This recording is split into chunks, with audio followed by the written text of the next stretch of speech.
Yeah, so basically, this panel is about startup guerrilla marketing, but I mean, really, guerrilla marketing can apply to anything. So I think we'll probably go over a bunch of stuff, but really, this is about your questions. So I'm just gonna like kick it off. Everyone can introduce themselves. I thought it was a good gimmick. Say your best guerrilla marketing moment right now on the spot, and then we'll just go from there.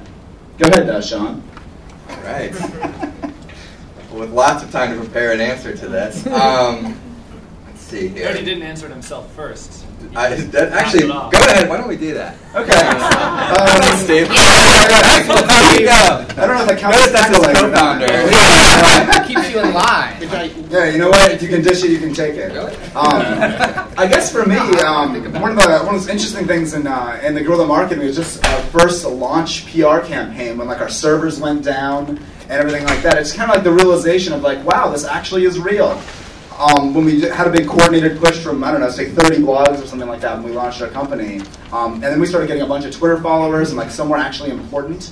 And so, I don't know, that was like my funnest story. It was just like watching it happen live and you can see the analytics and everything as it's happening. All right, so with a little bit of time to prepare now, thanks for kind of answering the question. So I would say, actually, I'm going to answer a slightly different question, which is the guerrilla marketing campaign that I wanted to do that I never did, much to a debate between me and one of my other co-founders a couple businesses ago. So we launched at a conference called AdTech, which is an advertising technology conference of a product maybe 5 years ago at a different company that I was at. But what the launch I wanted to do was, and I think everybody should do, is if you're going to spend money to launch at a conference, rather than do that, take the Starbucks next to the conference hall and basically stand outside and give coffee away for free. They will kick you. Starbucks will kick you out at some point, but that's even better, right? Like in the theme of it only matters that they spell your name right. I really wanted to do that. I really wanted to get kicked out of the conference for giving coffee away next to the Starbucks, but I couldn't convince my co-founders to do it. So You just buy free Starbucks coffee. Yeah. So oh, and you want to know who I am? Yeah. So my name is Sean Amorati. And I am the COO at a tech blog called Read Write Web, which is one of the large blogs in the space of kind of analyzing web trends and emerging technology. Before that, I was the CEO at a company called Mspoke, which was a local tech startup that just sold to LinkedIn. And before that, I was on a team that started a company called Peak Strategy, which sold to a very large financial services company. Hey everybody, I'm done. I feel like there's a delay, but there probably isn't. I'm Don Charlton. I'm a founder and CEO of a tech company called The Resumator here in Pittsburgh, Pennsylvania. Prior to that, I have about a decade of experience in the design, advertising, and marketing industry. I would say probably I'll probably focus on my company, but I can give you a lot of stories of marketing, guerrilla marketing and viral marketing, things I've done in the past. But I'd probably say for The Resumator, the best guerrilla marketing thing I did that cost me nothing but has given me so many benefits down the road was thinking about who can I email and gain a large number of customers just by creating a relationship with that person. And there's a guy named David Cohen, from an organization called Techstars, and I got his email address from someone, and without an introduction, it was a Saturday, and I was driving with my wife to a movie, and I said, I wonder if I can get this guy to partner with my company to offer my services to his startup, or to his startup organization, because if I'm able to get logo presence there, so many other hot Silicon Valley tech startups will see me. So I sent him an email, driving in my car, yes, I don't know if that's illegal in Pittsburgh or not, or Pennsylvania. And within a mile, he wrote me back and he said, it sounds good, let's talk on Monday. So we worked it out, and since then I've been able to get a lot of really hot startups, because when people saw that organization trusted our product, the customers from that area just started coming in without lifting another finger or paying another dime. Hi, I'm Georgie. I'm the CEO of Couch Change. We build online donation technology for nonprofits. Prior to that, I was at Dance Town, which got acquired by Cobalt Flux. We made exercise gaming systems for seniors. So like Wii Fit, but for senior living centers. Prior to that, I was at Ripple Effects, which got acquired by Barkley. Prior to that, Guru.com, which sponsored PodCamp 1 year, and so it's a full circle, right back at my roots, right here at PodCamp. Let's see, a good example of guerrilla marketing. Well, earlier this year, we acquired a smaller startup team in Boston that was mainly academic, and they had done no real marketing. People just didn't know who they were. So we told some of the team, your MIT people, apply for the MIT 100K, because it's a really big, prestigious business plan competition. And we put some time into it, and we advanced a little bit, and got knocked out right in the middle. Just completely, just eliminated. You guys didn't quite have the je ne sais quoi, or whatever. But I thought, let's just keep going. They have this other side tangent thing. They came up with this, what they call a Twitch. It's a Twitter pitch. Very short, snappy, 140-character summary of your business. And I was like, that sounds so stupid, but let's do it anyway, because it's the first year, and how hard could the competition be? And, it's still the MIT 100K. So in that, we advanced much further, so much that they called me when I was still in Pittsburgh to come down to Boston for that week. I originally was not going to go, but then the team said, come down, they're going to fly you out, let's just get work done, because we had to integrate some of the staff. So I went there, all the staff, we went to the awards ceremony where, they're giving out much larger amounts of money for the various categories and the overall 100,000. And for our tiny component, the Twitch, they're giving like $500, like hardly anything, because they just started it up. So they finally announced the winner. We do win. So it's good that we had the press, but then I'm like, it's $500. What are we going to do with this? Because we had pledged it to give up to a nonprofit. We ran our own internal competition where if they retweeted our thing, they could also vote on which nonprofit would get the money. And the one that won was DreamCorps. They build libraries in rural, underserved areas. So I felt really bad that we could only give them 500. So I made my little speech. I announced that I'm going to immediately match this amount, to bump it up to 1,000, which keeps a library operational in a rural area for like about a year. And then I challenged the audience to bump it up to 20,000, because the MIT had been around for 20 years. They were celebrating their anniversary. And I really didn't think anything was going to happen, okay? Because, you just have a bully pulpit. We gave them the links that they could actually follow to donate using our technology. But at the end of the competition, right before they announced the 100K winner, the keynote speaker there was Paul Fireman, the former CEO of Reebok. He sold Reebok to Adidas, so he's a billionaire. I think he ranks in like the lower 400s. And he was like, "Yeah, I'll do it. That sounds like a great idea. Well, I'll just kick in 20,000." So we got a lot of good press from that. It was a good thing because we helped out a lot of libraries, so it was a win-win. Sweet. All right. Sorry about your ears. Sorry about the decibels. Yeah, right. Question time. Where you at? No one wants startup questions? Guerrilla marketing questions? Shoot, Sunil. And this might be a good question for you guys, since you might have a similar problem. So I just started at a startup that has like an idea that makes complete sense when you get it, but you can't say it in 140 characters. And it's like a great marketing tool, but you need someone sort of technical that's dealt with content management or SMS before. And as soon as they get it, it makes complete sense.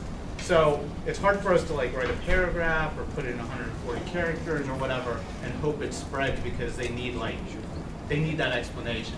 So you do something like this, and you're speaking in a panel or whatever. You can get a bunch of techie people to maybe spread the word virally. But I mean, for you guys with CloudFab, how did you have a nugget that you were able to, because when you guys explain the idea to me, and I'm outside of the space, so Yeah, sure. I mean, no, it's completely the same problem, and it's something we face all the time. For you who don't know, we do basically 3D printing as a cloud-based service. So you can submit 3D designs online, and we build custom products for you on demand. But yeah, it's really hard to say exactly what we do, and so I don't know. I tend to filter the people I pitch to. So it's a lot easier to pitch if they know what 3D printing is, what mass customization, all these different things you do. So I'm sure if you pitch in the SEO world, you can say something about SEO and someone's not like, what is that? Yeah. I mean, we pitched people who said, what's a blog and what's Wikipedia? Aren't those the same thing? So that's you got to filter those people out and just okay, maybe you have to really take your time with them, but it might not be the best use of your time. Do you guys have? Yeah, I mean, I think there's. It's louder. I think there's two people you'd be pitching, right? There's customers and there's investors, right? And so for a moment, let's hold the investors aside. I think a good principle for angel investors is if they don't know you or they don't know the space, they're probably not going to invest. So to Nick's point, like if they're asking you what's the difference between Wikipedia and a blog, they probably don't know the space. So unless they're like your mom, who might just support you because she loves you, it's probably not. They're probably not going to invest. On the customer side, I think that one thing that is important to realize is you probably need to find one or two customers that can use whatever you're doing and then tell their story. Like I found that for a lot of companies that fall under this deep innovation, sort of complex product, difficult to summarize, it's often easier to summarize how the customer benefited from using them. So it could be as simple as, and I'm just making these up, but we increased sales 10x, or we reduced the cost of whatever. Right? Most people understand that, and then they're willing to say, "Oh, tell me more, tell me how," and then you can kind of walk them through the process. But if you can get a couple of customers who maybe and sort of by hook or crook get your first couple of customers, probably not by marketing, and then you can market the benefits that those early customers get.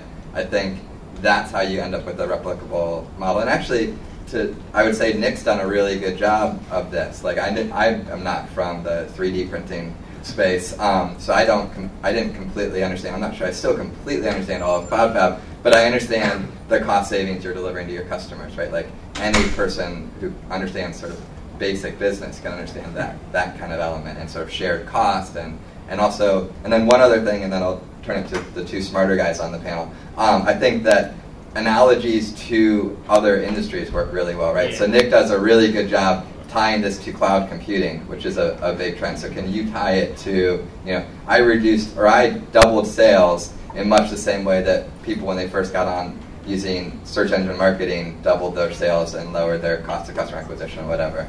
I don't know enough about your business, but I'm sort of making this up. Pretty pictures. I think one of the things that people don't often do is visualize what they're trying to convey. Think about a diagram with 4 simple little pictures and a little bit of text underneath. We sell a product that helps a company do 3 things: promote their jobs, review resumes, and track everything. We thought that was a pretty simple product to understand. And we were dealing with people who use email for managing their hiring. So the idea of using technology to manage their hiring was completely foreign to them. We did a diagram that it was just 4 blocks with little arrows that kind of said, put your jobs in the Resumator, we help you syndicate them to free job boards and social networks.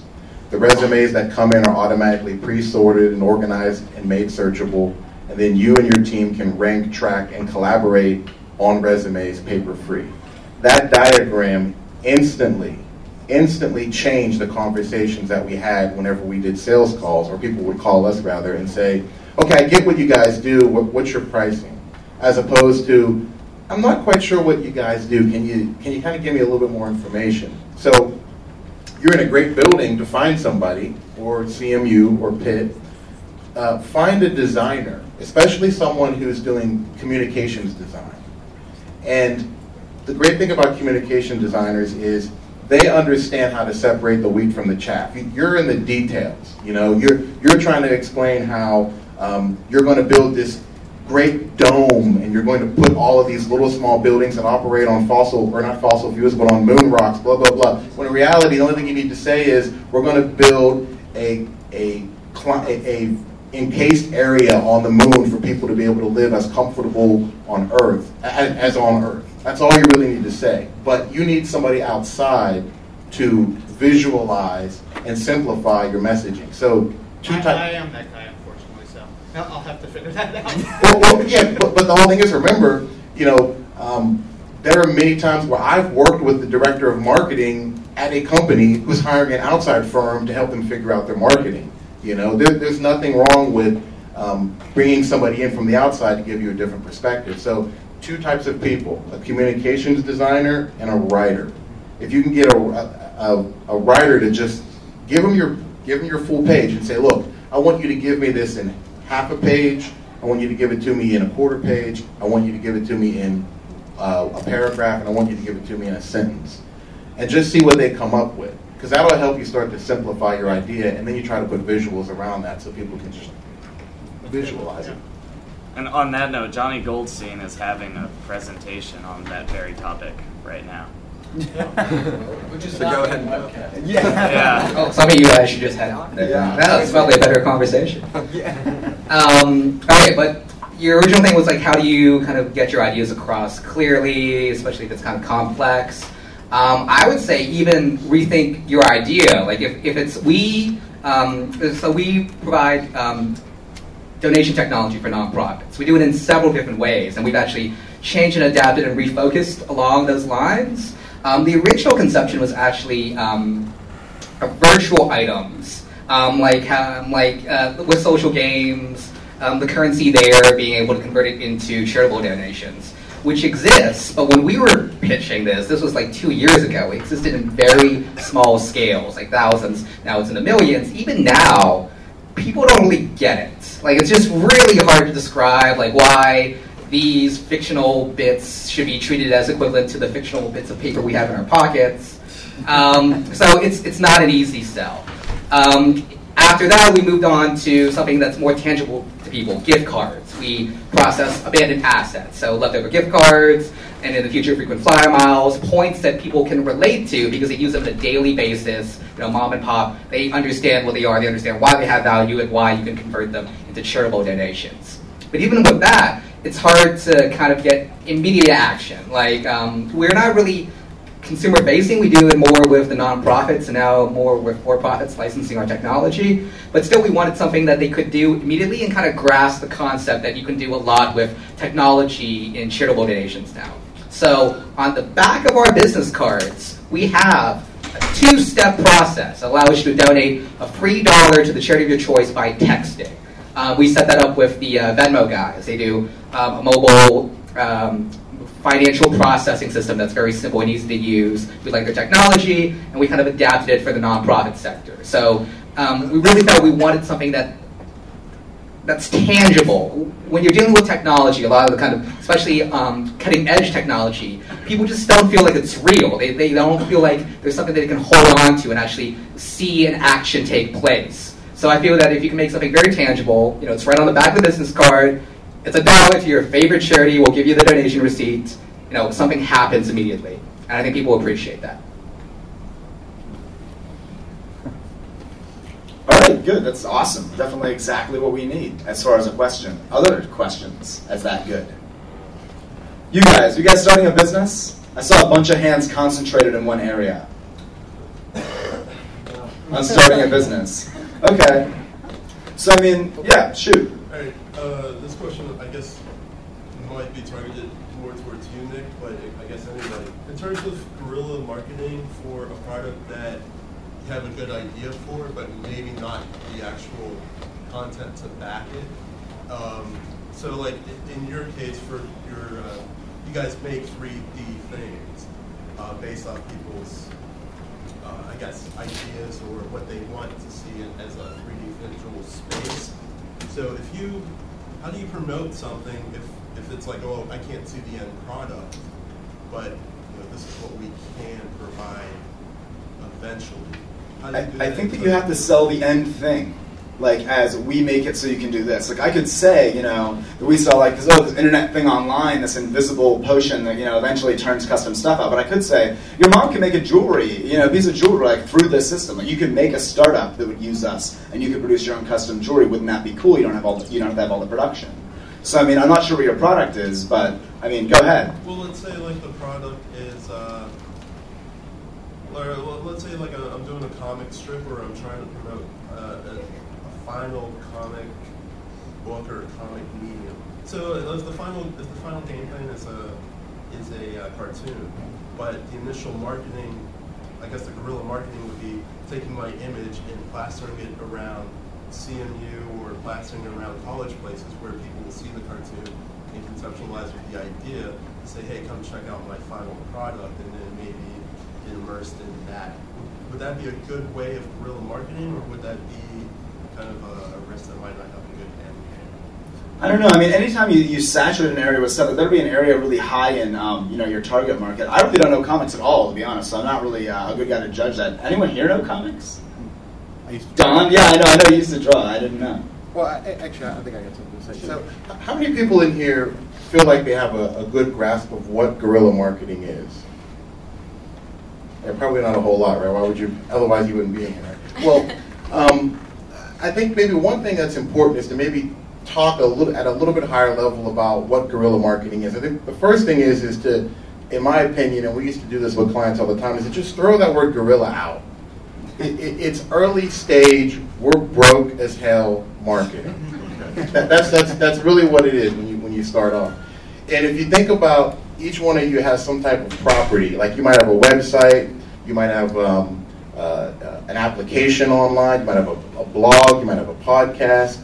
Think about what your ultimate goal is. It's usually traffic, it's usually eyeballs, it's usually readers, right? Well, there's basically a couple stages to growing traffic. There's your property is usually in one of these stages. First, there's the flat stage. You're creating, and you're wondering why no one knows you exist. You're getting 6 visitors a day, or you're getting 2 people picking up your comic book from the student union, and it's consistent and it stinks because you're not seeing any growth. And then the next is the spike phase. That's where you're getting these little media or marketing wins, and they're giving you spikes where more people are pulling down your comic book from the website, or more people are visiting your website. The next is steady growth, and that's ultimately where you want to go. If you're in a web app, you want to get to a 4th stage, which is hockey sticking, but the most important thing to get to is the steady growth phase. Guerrilla marketing comes in at that spike phase. The flat phase, you're not doing anything to grow your asset. Guerrilla marketing, the great thing about those spikes, and I think I was talking to you about this, is after every spike, you usually don't go down. You stay up a little bit higher than you were before. So what guerrilla marketing really is it's doing anything and everything possible. It could be on the phone. It could be trying to get someone to talk about you. It could be trying to get on a small Pittsburgh-based radio show. Anything just to get people to talk about you. I don't mean to hog this, but I just have a little bit of experience in this area. How many of you have seen that nationwide guy with the big blue phone on his hip? Okay, it's like a lot of people, not a whole lot of people, but see, it takes impressions. You have to constantly get the name of your asset or your podcast or your website out there over and over again, so people can see its name someplace. And this isn't, I don't even mean advertising necessarily. I just mean, going to places like this and getting people to talk. You need to maximize the number of impressions any way possible. And you're not going to know, in the world of guerrilla marketing, you don't really know what works. The beauty of guerrilla marketing is you're trying to be very cheap. You're going to go and you're going to print out flyers. That's why I think about bands. They just print out flyers and they stick them all over the place. You don't really know what works. You're just praying that at some point something will work, and then you try to multiply that. So I can tell you this, we've tried so many things with my company in terms of trying to get people out there early on. And the thing that works for us more than anything from a guerrilla standpoint, I always say guerrilla is cheap. Just anytime you hear the word guerrilla marketing, use the word cheap. And the cheapest thing to do is to pick up the phone and call someone. And that's what we've done, is just call people, ask them to kind of work with us. In the case of like your podcast or something, it's, writing an email to someone and saying, hey, look, is there any way that I can come on your podcast with you? Or is there any way that we can do something together? It could be, guerrilla marketing could just be taking the time to get your asset into an online directory or inside iTunes. So there's a lot of different things. and I think maybe, I know we're going to continue the discussion, but take out that word guerrilla and just think cheap. I don't have any money, and how do I market my product? And that'll help you kind of not be afraid of this whole idea of guerrilla marketing. Soapbox, I'm off. Yeah, just to follow up on your thing with the, who are you going to call? Let's say you say, I want to get on the phone, but do you have a list of, using like a yellow book? What's your company? I'm doing this, like teaching people how to, invest and trade. But what is it? It's marketprofessor.com. Is it a podcast? Is it something that I can buy from you, or? It's like an educational service. An educational service. Okay. Is it delivered digitally? Both. Okay, both. Live and online Okay. classes. Now, the first thing I would tell you right off the bat is marketing isn't easy, and in many cases there are going to be problems that you're either going to have to find a solution or you're just not going to be successful. And the reason I say that is, think about your product and think about Google. And you're going to have to Google the hell out of all different types of keywords to understand, if I was going to try to target a customer, what other things is this customer reading, looking at online, what conferences are they going to? And then you're going to have to try to create relationships with those people. Now, have you ever heard of a book called Purple Cow? Anyone in this room? Yeah. If you haven't read that book, you just need to read that book, because the reality is you're boring until you make yourself interesting. So you have to think about your asset and what about it is unique. The whole concept of a purple cow is, I grew up in Fayette County, which is just south of here, very country.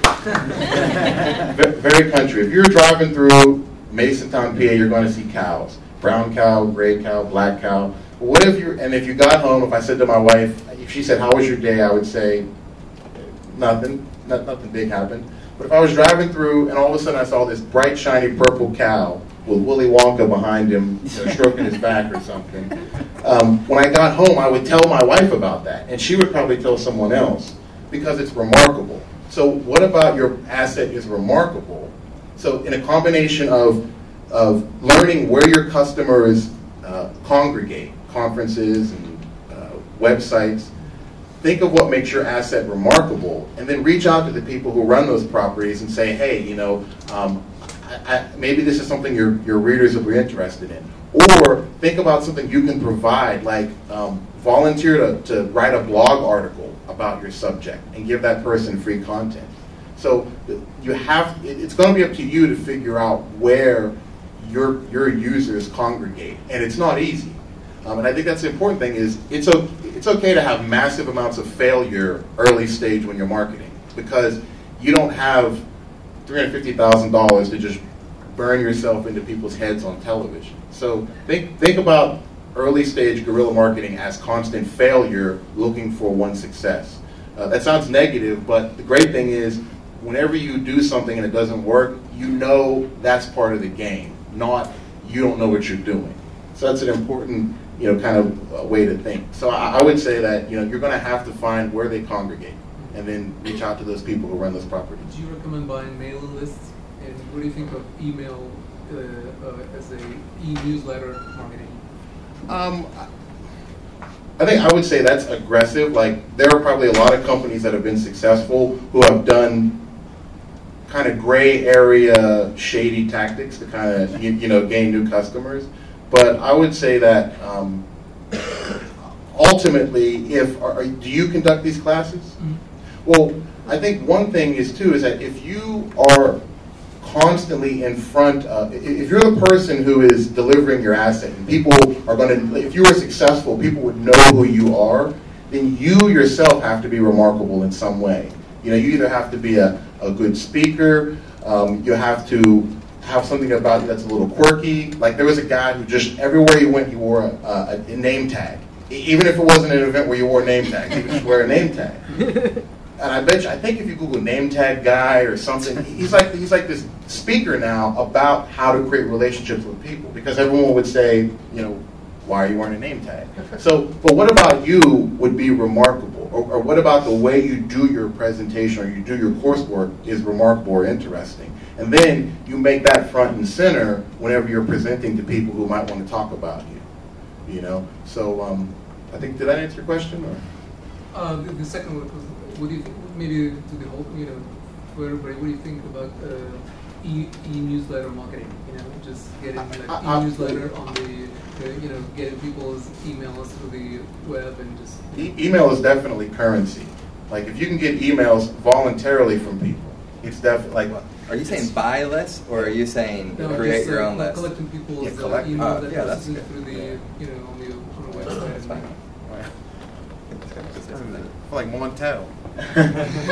Although I know from my experience, as far as getting lists, I mean, I tend to get a good amount of newsletters from sites I subscribe to that, or like I'm a member of. Whenever I'm trying to find those people, I know for us, like we literally would go to like competitors and do like an analysis of saying who's on that website, seeing all their social media stuff, and start talking to them on Twitter. I find that if you say substantive things on Twitter, it's a lot better. Like someone actually will want to talk to you on the phone and something else. And I mean, in finance, there's so much stuff in news of finance. I mean, you could go to, you know, Seeking Alpha or something like that, the blog, and just find everyone who uses that, anyone interesting, and just start talking. I'm not sure what investment strategies that you actually, you know, are into, but I'm sure that you can probably say, this is how you can take advantage of this, and then get it to spike up in there, because there's so much financial news and so many people looking at it. I'm sure if you just your timely and can take advantage of it, that's a good way of actually multiplying. If I could add something to that, the real question is for dealing with customers or whoever's email addresses, are you, by sending them an email, adding value to their day? And if you are saying, here's something cool about our product, you do have to wonder, are you adding value to their day or just adding something to their inbox? You know, think about the emails that you like to get that are helpful and useful from companies, maybe a Groupon. That's an email that generally is actionable to you, that makes sense, is targeted to you. It's not sending you ones for California, it's sending ones to you. And it's a timely thing that you do need to get in that format. Or maybe Mint is sending you something about an update. Now, Mint's just like, you know, sending you random emails like, hey, here's how you can upgrade your credit card or something like that. You know, sure, that's a service that you might benefit from, but like a lot of people weren't wanting that. So it's, are your customers who are signing up for these email lists, because I had my boss say, well, hey, we collected these from this one thing, like we can send these emails out about this other thing. And it was their expectation that they were wanting that content? What did they expect to receive by interacting with your service? And if it wasn't something that they expected to have, then you're going to end up running into problems, I find. And I think that's generally true for all content marketing, right? Exactly. I mean, email is one that's personal, but everything. anything that you're doing, right? If you're doing content marketing, you ought to be adding more value to the people that are reading it than you're getting from broadcasting. And if you don't, you're training them to ignore you in the future. Absolutely. Right. Or training their filters to... Right. Generally speaking, buying lists is not worth the money. Like that, in a bigger organization, it can be part of the marketing mix, just because you know, in a bigger company, you can just throw stuff on the wall and see what fits. But buying lists usually isn't. Like, you hear those ads on Sirius, you know, it's not worth it. But like, to your point, if you can think of, look, like, you should always be trying to collect email addresses, but don't think of it as one big master list. If you can have different subjects that you cover and portray on your website a way where if you want some tips on this, or if you want information on this, sign up for this newsletter, and then use a service like MailChimp to kind of segment out those lists. That's I guess what they call permission-based marketing, where the important thing is for you to constantly give them information in the email, but don't just promote your service. That can be like a little small thing, you know, John Smith or whoever does this on his website. So yeah, I think, and just to go back to something, actually, I don't project quite as well as my panelists do. Just to go back to something that Don was saying a minute ago about marketing being hard and guerrilla marketing being hard, I think that one thing that's important to take away from this is there's going to be some level of work involved just to do this, right? Like, to do a newsletter is going to be work. The incremental work to do a newsletter well versus do a newsletter crappy is actually not that much more work. And so, like, you might as well, if you're gonna do this, you might as well do it well, right? And I think one of the things that frustrates me a little bit about a lot of people in the kind of social media space is I feel like they do the work to do it mediocre, but they don't actually do that incremental more work to do it well, right? So they do email newsletters where they spam about product features, and they don't actually do the like slightly more work to actually go ahead and do it really well and actually have it be kind of a valuable conversation. I've been training for riding my bike from Pittsburgh to DC in a couple weeks, and I was reading the biography of the guy who was the GM of Lance Armstrong's team, and the book is titled "We Might As Well Win." And he like his point was like, if you're going to race in the Tour de France, it's really hard. And actually, his argument is it's a lot. The delta of work between the team that finishes last and the team that finishes first in the Tour de France is not that much. And so his theory always with the team at the beginning of the year is like, look, we're going to race in the Tour de France this year. We might as well race to win it, not just race to be in it. And I feel like somehow in social media, not everybody for sure, and actually I think Don in general does a good job, with the things I've seen him do with the Resumator, doing it to win. But if you're going to do this, you might as well do it to like crush it, be the winner in your category, instead of do it like mediocre and then just like spam and be like another loser in the space. So anyways, I think the marketing is hard is something that is probably worth taking away and thinking about. Shoot. Have you guys ever done like a guerrilla marketing campaign that failed completely and kind of backfired? And if so, how did you recover from that, especially in a startup? I think a lot of times, do you guys have good examples? Well, I think, like, what do you mean by fail? Do you mean didn't get any notice, or do you mean like backfire, like people were angry at you for doing it? Either or. I think a lot is going to be to Don's point of the spiky marketing phase, a lot of that is going to be, a lot of stuff is going to have no impact, right? It's going to just like be a pass.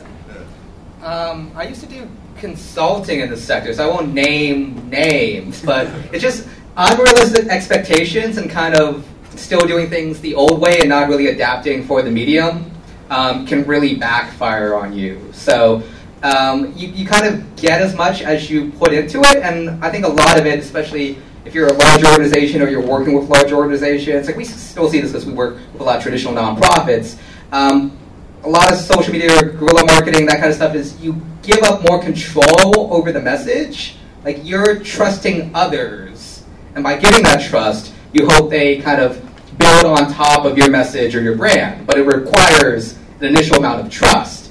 And if you don't provide that trust, like you put in lots of small print or you like put very narrow ways where they can contribute, they will not see it as authentic, and they probably won't interact that much.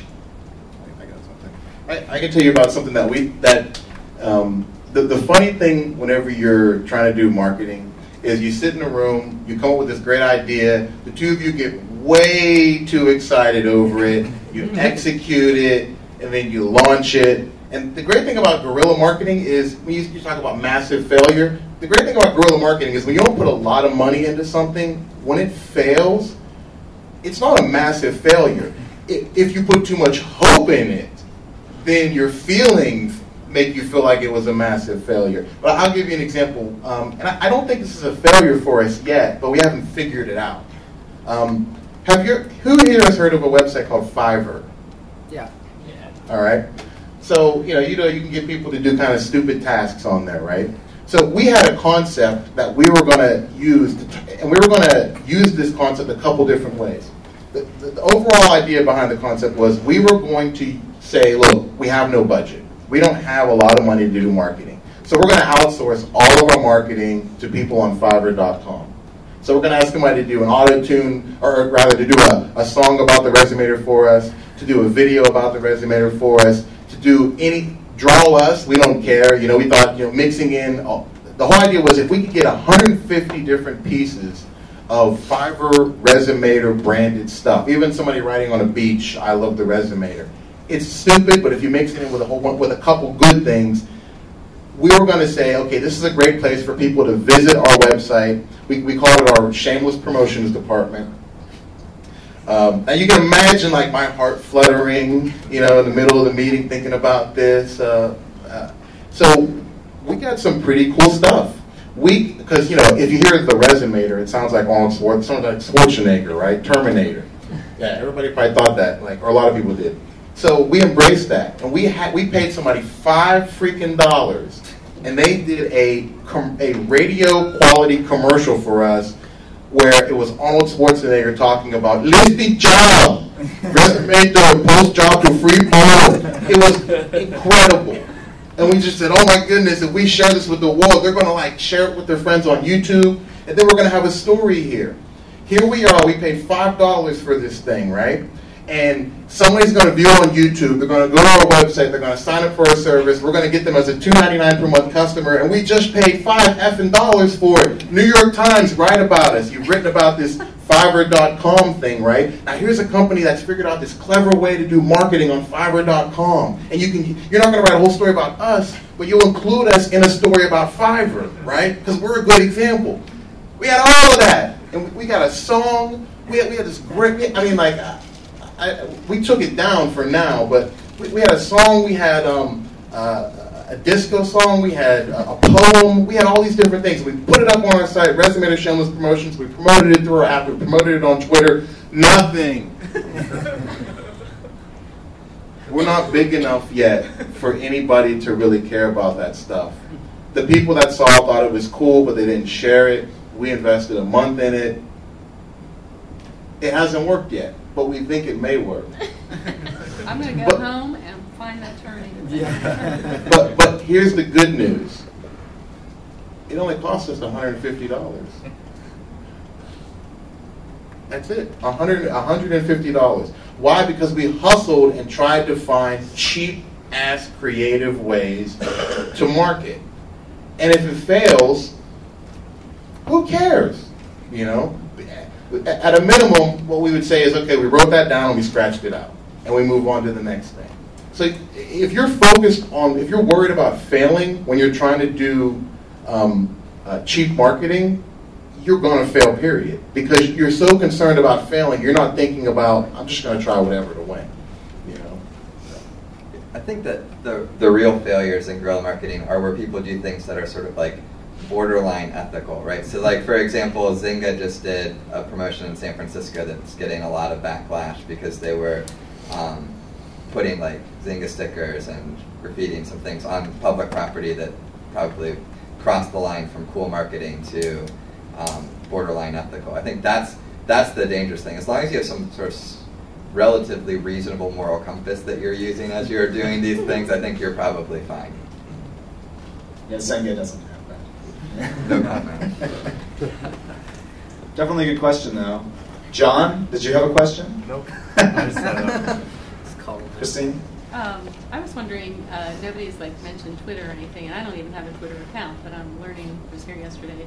So does that play into anything at all? Are you supposed to get followers to get people to share you or something? No. I have a perfect example of that. So on our website, okay, what we do is we allow people to share their job through social media. And for the longest time, we just had this simple little link that just said, post your job to Twitter. So we said, wait a minute, why don't we just put at the end of that @Resumator, so that when somebody clicks the button to tweet about their job, they also happen to throw a mention of the Resumator in there. Our mentions went up, I think 300%, on a daily basis. So now there's all these people who see this company's hiring, and then there's, well, what is this Resumator thing? So they click on that, and then they see our profile, and they learn what we do. So one thing I would say with Twitter is it's a tough nut to crack because there's a lot of noise. Generally speaking, the way that it's effective for you, I believe, is if you are injecting yourself into the stream based on something the person is requesting, or rather a third party is talking about you. In other words, we're not effective at sending out tweets to our people, telling them to share it with their friends or whatever.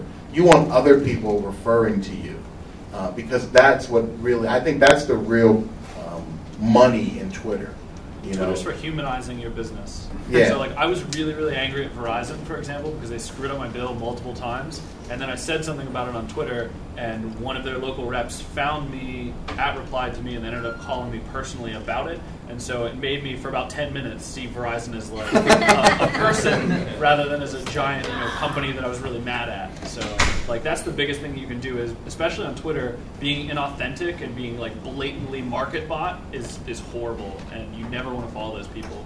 But whenever you use it to like show your like the human aspects of your business or to help people out, you can see a lot more use. Yeah, I tend to think that a lot of the social media stuff is helping people out. Like you find someone on Twitter, I mean, I've had multiple times when I've seen someone in our space say, hey, how do I do this? I reply them, and then, I mean, a lot of times I end up meeting them in person or, at a conference sometime later. I mean, you can get sales through Twitter. I mean, I don't think it's used as much through that, but I like the conversation through it. I mean, just as meeting interesting people. You can find, like, the thought leaders on Twitter just by looking at Twitter lists and seeing who has a lot of followers and everything else, and then find those guys and kind of reverse engineer it. That's sort of my tactic of using it, at least. Jay Cow? Hi. So that was a great example, I thought, from Dawn. Do the rest of you each have one example of ways you've gotten someone else to talk about your project or your business? Let's see. I mean, I think overall, the conversation and stuff we have. I mean, I talk to a lot of PR stuff as far as, the blogs and everything else like that. And then just talking on Twitter and then people saying, hey, CloudFab released something cool and this is what's happening. I don't know. I'm trying to think of any creative way. It's not coming to me. One of the things we've done at Read Write Web is really reevaluated how we manage our Facebook page. We have about 25,000 fans on Facebook. We have about 1 million followers on Twitter. One of the we're contemplating doing this on Twitter, but there's, I think, an expectations challenge that a lot of people following us on Twitter today look at it as almost like their modern day RSS. They want to see all the things we post. So we haven't done it there yet. But in Facebook, we really shifted away from auto-posting all of our stories to actually asking a lot of questions in our Facebook fan page and then incorporating that into stories and then into things. And the different kind of key metrics for us within our Facebook page have really grown dramatically since we did that in terms of like first of all, just number of times it shows up in the news feed. The Facebook algorithm is such that people clicking, people commenting, things like that increases the chance of your fans actually seeing your post in the news stream, and so impressions in the news stream has increased by a factor of I think 3 since we've done that. So they're contemplating doing that on Twitter as well, but I think again there's some expectation challenges there. When we did our Twitter pitch thing where you could vote for your favorite charity and then we would give them all the prize money, we noticed like midway through the competition we were seeing international nonprofits translating our original tweet into other languages. Because we were seeing our hashtag and we were like, what is this? And then we had to go like Google Translate, stick it in there, like, oh, it is our message, except someone has translated it. And we could, that got a lot of just really fast growth. And it's just interesting to see, what other cultures, other countries think of what you're doing. There were even some blog posts. It just makes tracking really difficult. So, but make sure you have hashtags and because some people just translate your message. Yeah.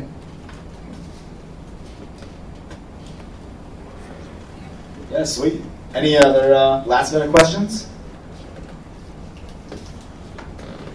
Shoot. I'm a small business. I tend to give away small gimmies like pens and magnets, sometimes briefcases, stuff like that. What's some of the best free swag you guys have ever given away? Pretty cheap or? I've been thinking about good swag from 3D printing, like a lot actually, of how to do that. I'd actually, right? Well, I know for me, as far as stuff, I've received a lot of interesting stuff, because I know in our industry, it's like everything nifty can be printed. I don't have one around here, but there's like business cards and everything else. I've never really given out swag personally, other than just, the traditional, just, here's a pamphlet about CloudFab or something. You guys? I recommend USB flash drives, jump drives. We actually, at Dancetown, it was actually part of our distribution model for our software, because we worked with retirement communities, senior living centers, they're not gonna know about cloud servers and downloading and having like a local synchronous copy. We're like, here's a USB drive, just stick it into your machine, it loads the software automatically, and it synchronizes. We don't tell them this, but it actually synchronizes their data when they detect a computer that has internet connection. We just used to give it as swag, like, free storage for whoever, because it was branded with our thing. It had a demo of our technology, and it was very relevant to our core business. So I think, in your design of swag, try to make it relevant and something that people would use daily. Like, we get a lot of pens and whatever at all sorts of conferences, but, how many of those do you actually remember? Umbrellas. I'll answer real quick because I saw her hands up. We at the agencies I worked at, we always we didn't roll our eyes, but we kind of just said, okay, fine, we'll find a mug or something to put this on, because the reality is swag, like, you can't put a lot of stock in it unless you find, I think what Jai said, like something that is just so core to your business or core to the person's life that they're constantly looking at it, or that they, like, I have to equate some of the best swag for me personally are magnets with the Steeler schedule, because I always put them up on my refrigerator, right? And I do use my refrigerator to order pizza. So that's an example where it's extremely, that sounded weird, right? Yeah. I have a high-tech refrigerator. But I think maybe the important thing, and I'm trying to come up with high-level lessons, is don't put so much stock into all of these small things. Like, let your swag be part of your marketing mix. It's just another opportunity to create a message. So in other words, if you can get 2 cents per pens, just buy them. If you can, but if you want to invest in something a little bit more, just buy it. A stress ball, just buy it. Because like Josh said, they're going to mostly forget about it. But if it was cheap for you to do, why not do it? Because someday they might have a little stress ball in their hand. They might squeeze it. That's a free brand impression. I think integrating it in with the marketing is a good point. So 2 quick examples of that. One is at conferences, if you sponsor the coffee bar, don't have them use paper cups. Go ahead and get cups made up that kind of go along with it. Or probably the most creative swag I ever saw was at South by Southwest 3 years ago. If you guys were there, remember, it just rained like every day. And Zappos was giving away free Zappos like parka, like rain parkas. That probably cost them like nothing, but because it like met a need that everybody had at that point, which is schlepping around Austin in rainy weather, like, it was amazingly like relevant. So I think when you can incorporate it into some other kind of part of your marketing mix, it really works better in general. Did they have them already made up, or did they make it up on the spot? I don't know the answer to that. I forgot. We had my last design firm. We had a really great piece of swag. We actually had a bar in our office, or not really a bar. We had we had a bar. We had a keg, like, on tap. We had Guinness on tap. My kind of place. Yeah, bunch of Irish. I worked for a bunch of Irish guys, and one of their swags was these glow-in-the-dark chips, little small, like, round discs that said "free drink on us." So the sales guys, when they would go out to places, conferences and stuff, they would hand out this glow-in-the-dark, had a little wall-to-wall logo on it. They'd hand these out, and, it was weird because the person would say, imagine these guys probably working in a cubicle, right? And he's thinking, or she's thinking, you really have a bar? Are you really telling me that I can go to your office and you're going to pour me a beer in your office, not downstairs in the little bar, because it's a new development, you got to have ground floor retail, right? And it got people to come see our office like you would not believe, because they would, it's business development. They want to look around at our business, but also they wanted to really see if they could cash that in for a beer. So that was a really good piece. What was that last question? I have a couple of email newsletters that I send out monthly for different businesses that I do, and but right now I have really no way to track it. And I've heard there's like different programs out there, but is there anything that's like really user friendly as far as like who's actually reading the newsletters and making sure they don't end up in just spam boxes? MailChimp, right? MailChimp is I haven't used that. I would say MailChimp. I would say there's you might want to either mentally file these or write them down. There's one called MailChimp. I would probably say the most user-friendly is one called Campaign Monitor. Even though they're partners of ours, and if no one in the room looks like they're from there, don't use Constant Contact. Why not? What's wrong with that? It's just they're older. It's older software, so they they're on legacy hardware, legacy software, so it's a little bit hard to use. Sean would probably, if he was my advisor, he'd tell me not to say that. I would definitely tell you not to say that. Yeah. Because this was video recorded too. Oh, really? If you go to readwriteweb.com/biz, we did a whole review of all the different email providers. Oh, great. So, What was that again? readwriteweb.com/biz. We did a whole review of the different email providers. Cool. All right, guys. Thanks, and have fun with the rest of it.